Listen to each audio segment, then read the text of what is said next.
اعوذ باللہ من الشیطان الرجیم بسم اللہ الرحمن الرحیم۔ معزز خواتین و حضرات، رمضان المبارک کا مقدس اور مطہر مہینہ چل رہا ہے۔ یہ عشرہ مغفرت کا چل رہا ہے۔ آج 16واں روزہ شروع ہو چکا ہے، 16واں دن۔ تو معزز سامعین، وقت بڑی تیزی کے ساتھ گزر رہا ہے، لیکن ہم لوگ غفلت میں ہیں۔ اکثر لوگ غفلت کا شکار ہیں، رمضان سے فائدہ حاصل نہیں کر رہے۔ تو آج میں آپ کے سامنے ایک بات عرض کرنا چاہتا ہوں۔ پہلی چیز یہ ہے کہ رمضان کو عبادت کے ساتھ خوبصورت بنائیں اور زندگی نیکیوں کے ساتھ گزاریں۔ اور دوسری چیز، وظائف کے ذریعے سے رمضان کو یعنی مقدس اور مزید اپنے لیے فائدہ مند بنائیں۔ یعنی وظائف کر کے آپ اپنا مال بھی حاصل کر سکتے ہیں، اپنے مسائل بھی حاصل کر سکتے ہیں اور بیماریوں کو بھی دور کر سکتے ہیں۔ رمضان کے اندر وظائف یہ پر مؤثر ہو جاتے ہیں، طاقتور ہو جاتے ہیں۔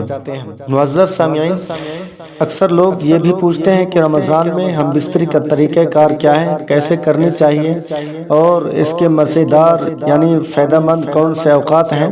تو معزز سامعین، میں نے پچھلی ویڈیو میں بھی آپ کو بتایا ہے، یہ اپنی صحت کے اوپر ڈیپینڈ کرتا ہے۔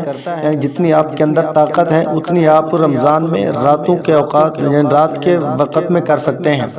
اگر آپ کے پاس طاقت نہیں ہے، اگر ہم بستری زیادہ کرتے ہیں تو روزے کے اندر خلل آتا ہے، عبادات کے اندر خلل آتا ہے۔ تو اس لیے آپ اپنی صحت کے مطابق دیکھ کر یعنی ہم بستری کیا کریں۔ اور دوسری چیز یہ ہے کہ ہم بستری کا سب سے زیادہ اچھا وقت سحری کا وقت ہے۔ یعنی آپ رات کو تھوڑا وقتی اٹھ جائیں، جلدی اٹھ جائیں، ہم بستری کر کے غسل کر کے پھر بعد کے اندر سحری کر لیں۔ اور اگر سحری کا وقت جاتا ہے، اگر غسل کرتے ہیں تو غسل کیے بغیر سحری کر لیں، بعد میں غسل کر لیں، یہ طریقہ بھی جائز ہے اور سحری آپ کی درست ہو جائے گی، روزہ آپ کا ٹھیک ہو جائے گا۔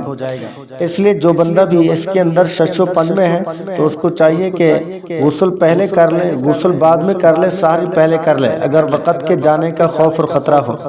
اور دوسری بات یہ ہے کہ آپ کے ذمہ ایک وظیفہ لگا رہا ہوں کہ جو بندہ بھی سحری کے وقت اٹھے اور غسل کر کے اور باوضو ہو کے کونے میں ایک جگہ بیٹھ جائے اور اپنے پیدا کرنے والے کی طرف دھیان کریں اور اللہ تعالیٰ سے دعا مانگیں۔ دعا کے ذریعے سے اللہ تبارک و تعالیٰ اس کی تمام پریشانیاں دور فرما دیں گے۔ تو دعا عبادت کا مغز ہوا کرتی ہے، دعا خود عبادت ہے۔ تو دعاؤں کے ذریعے سے اپنے مسائل حل کروائیں۔ تو آج کا یہی وظیفہ ہے۔ انشاءاللہ اللہ تبارک و تعالیٰ آپ کو بھی سلامت رکھے، آپ کی ضروریات کو بھی مکمل فرمائے اور ہر قسم کی پریشانی اور بیماریوں سے دور رکھیں۔ السلام علیکم ورحمۃ اللہ وبرکاتہ۔